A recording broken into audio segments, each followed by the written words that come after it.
এর আগে 5ই আগস্টের আগে সবাই বলতো মুক্তিযুদ্ধকে আওয়ামী লীগ নিজের পকেটে নিয়ে নিয়েছে, তাই না? আওয়ামী লীগ এটি দিয়ে ব্যবসা করে, আওয়ামী লীগ এটা চেতনা ব্যবসা করে, কত কথা তারা বলেছে। কই 5ই আগস্টের পরে তোমরা তো কেউ মুক্তিযুদ্ধকে ধারণ করলা না।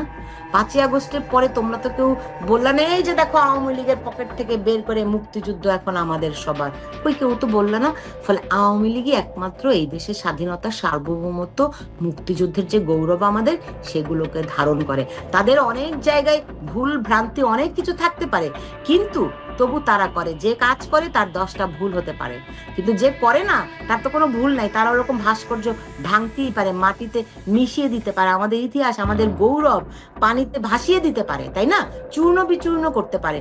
ফলে আওয়ামী লীগ ছাড়া এই দেশকে, এই দেশের ইতিহাস, মুক্তিযুদ্ধকে তো আর কেউ ধারণ করে না। আমরা গত 2 বছরে সেটি খুব স্পষ্টভাবে দেখেছি, হাড়ে হাড়ে বুঝেছি। ফলে এই দেশের যে ভারসাম্যহীনতা তৈরি হয়েছে এবং বাংলাদেশকে যে আবার উল্টো দিকে নিয়ে যাওয়ার একটা প্রক্রিয়া তারা করছে, এটি থামাতে হলে শেখ হাসিনাকেই দরকার, শুধু আওয়ামী লীগ না, শেখ হাসিনাকেই দরকার।